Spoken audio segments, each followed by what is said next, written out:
we go, perfect, thank you.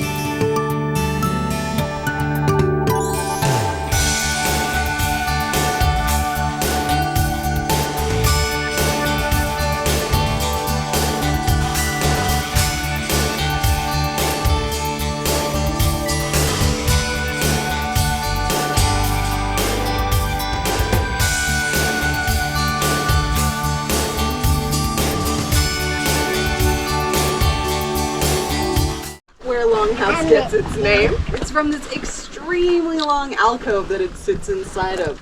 This alcove is almost 300 feet wide. It's 298 feet, which makes it the longest alcove here in the park. Now there's some debate as to whether Longhouse or Cliff Palace is actually bigger, and I think it kind of just depends on what metric you're using. If you're seeing which house is longest, well that would be Longhouse. Now here at Longhouse, like I said, there's about 150 rooms, and archaeologists estimate that about 175 people were probably making their homes here at the peak of occupation. Longhouse wasn't lived in for a very long time. Most of our cliff dwellings here are built and lived in for just about 100 years. Of the 700 years that people are making their homes here at Mesa Verde, 600 of those years, people primarily are living up on top of the mesas. First in those earlier pit houses, and then in pueblos and buildings that look a lot like our cliff dwellings. By the time people start building cliff dwellings down here, they've been perfecting this same stacked stone architectural technique for about 450 years. One of the things I want to point out to you guys here in Longhouse, there's a lot of cool little features and weird things that we don't get to see up close in our other dwellings. If you guys look up in the top, you'll see those kind of skinny rooms up on the ledge there. Now those aren't unique. You're going to see those ledge rooms in many, many cliff dwellings, and outside of cliff dwellings too. Those are called granaries, and these are special food storage areas.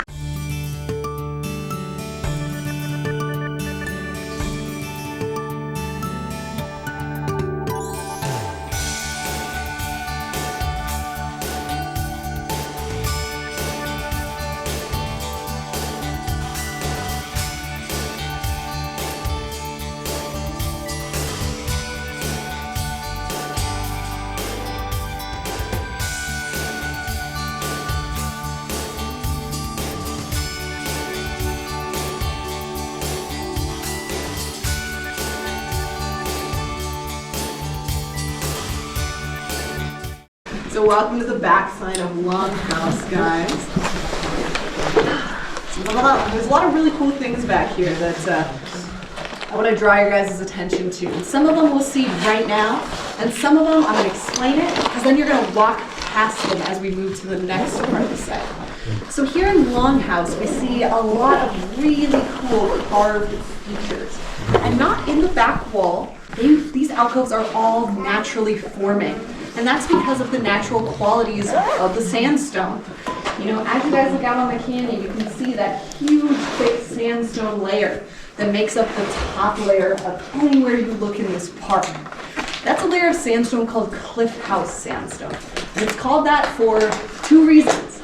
Not only is that the layer of sandstone that all our cliff dwellings sit tucked up inside of, but every sandstone brick, every wall and building in our cliff dwellings are also made from Cliff House sandstone. Now these alcoves form over hundreds and thousands of years because of the natural freezing and thawing cycle that this region goes through. All the wood that's in the next couple of rooms here, that is all wood that comes from this site. That's not just like random wood that we're like, this feels like a good place to store that. Those are artifacts that come from this site. You know, you guys saw as we came up into the site, and we'll see again as we go to the next plaza, there's a lot of kind of uneven, jagged, broken rooms here. There are places where we are missing parts of the walls, parts of the roofs, parts of the floors, things like that. When you see really early photographs of this site from the 1880s, 1890s, early 1900s, prior to the major excavations in the 19-teens, you see a huge mound of rubble. Now, a lot of it is stone, a lot of it is the brickwork, the masonry here, but a lot of it is also this wood, the wood that was serving as dividing walls between multi-story buildings. the wood that was serving as roofs to kind of lower buildings towards the front of the site. All these logs are original to the site, and as you kind of walk past them, you'll see a lot of them have a little metal tag on them. So all the wood you guys are going to see throughout the site, other than the ladders we climb, is original. It's all in place. That's just stuff where we don't know where it goes because it was part of a huge mound of rubble when we got to it. And for those who don't know, the midden is kind of the trash pile or the refuse area that forms in front of the sites. Typically in these alcove sites, your midden is going to slope down into the canyon in front of the site. And so when we're down on the flat plaza at the end of our tour, we're going to be standing right in front of where that midden forms. A lot of our middens here in Mesa Verde are only partially or largely unexcavated. Will we ever do an excavation in the middens? Maybe. Who's to say? The folks here in Mesa Verde kept a couple different types of dogs, but they also kept domesticated turkeys. And the turkeys weren't kept the way a lot of farmed turkeys are today. They weren't kept as meat birds. They were kept primarily for their feathers. But I'm going to talk a little bit about these round rooms we see below us here. And again, you're going to have plenty of time to see these round rooms. We're going to walk right around them when we go down. But these round rooms are a pretty special type of room. These are called a kiva. And if you continue to explore throughout the Southwest, you're probably going to run into kivas again, because this isn't something we see just at Mesa Verde. It's not something we see just in Southwest Colorado. You're going to see these rooms in Southeast Utah. You're going to see them in Arizona and New Mexico as well. You're going to see them all throughout the ancient Four Corners area. But you're not just going to see them in ancient homes either. You're going to see places where people are still building and using their kivas today. You know, these are not secret places. Everybody knows the kivas are there, but they're very, very private places. This is a place where just one extended family is going to belong to each kiva, and the kiva is going to belong to them. You know, they are going to decorate it. They are going to construct it in the way that feels best to that family. These are very personal and private spaces. Now, people would gather in their kivas with their families for a lot of different reasons. Some of those reasons are more social and some more spiritual, and everything in between.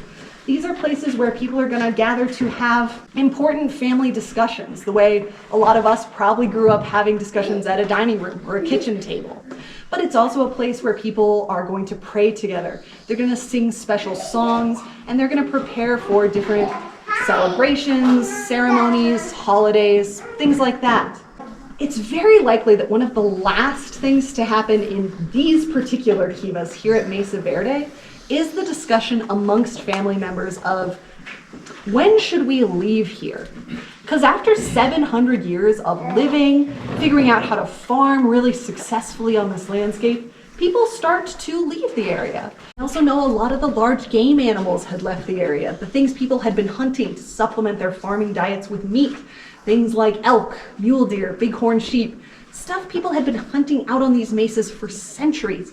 All of a sudden, in the late 1200s, they're starting to hunt really small game. Type of things that people who have the tools and technologies to go out and hunt a deer typically don't take the time to hunt. Things like squirrels, small rodents, songbirds. In some communities, folks even start to hunt and eat lizards. You have to be pretty desperate for protein in your diet to eat a lizard, because it doesn't taste like chicken. It tastes like a lizard. And it's a lot of work for very little payout, you know? There's maybe 2 bites of meat on a lizard. If you spend all day hunting an elk, that feels like it was worth it. You guys have a cool opportunity. You know how rare it is to go to a World Heritage Site and say, yeah, you know, I've been in Longhouse. I've stood literally in the foundations of Pueblo culture and Pueblo history. But the story doesn't end here. You know, the people didn't disappear mysteriously. You guys can go and you can talk to their descendants. You know, these folks don't live on the dark side of the moon. New Mexico is not that far away. And you guys have a really cool opportunity there, not to learn about the history and the culture from historians or archaeologists or scientists, although they can be a good place to start. You know, a lot of those folks have spent years, some of them their whole professional lives, studying and learning about these cultures, this history, and they love to share it with you. But it's a very different experience to hear about the culture and the history from people who aren't studying it, but who are living it. People who are writing the newest, the most fresh off the press chapter of Pueblo history. It's really cool to visit these communities and hear about the history and the culture from people for whom it's not just a history, it's their history, it's their community and their family's history.